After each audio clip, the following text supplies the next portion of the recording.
England and France third place match just wrapped up, and the question I want to be talking about after this game is Bukayo Saka. So we saw Saka play in this game, start in this game. Here he is, right down here. Look at this pass, amazing pass up to Rashford.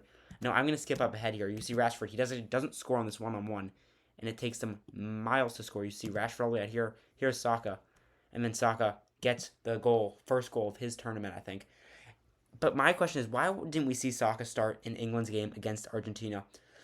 I also think Rashford could have started. We saw Gordon start, and I think Gordon had a great game, having the one goal for England against Argentina. But why did we see Rogers start for England? Why did we see Morgan Rogers start for England over Bukayo Saka?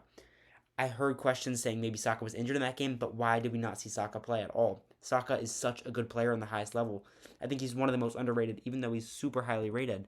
I'm going to try to find it. He had a hat trick in this game. You see, here's his second goal. You can watch him right here. Another run, great run off the ball here, and then an amazing finish to the bottom right corner there for Saka.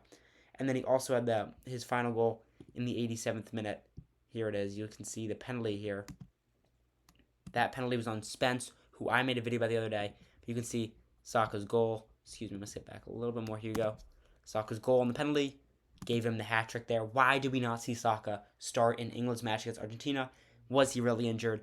Because it seemed like people were saying maybe he wasn't at his highest level, maybe he wasn't best fit for that game, but he looked amazing in this game against France. Now, bearing France might not have been going all out, and that's true. That could be facts, but why didn't we see Saka against Argentina? And I think England, if Saka played that game, England could have won. Could have. I'm not saying they would have. I'm not trying to take away from Argentina. I'm just saying, why didn't we see Saka in that game? And subscribe. I'm trying to hit 100 subscribers by the end of July, so please subscribe. It means so much to me.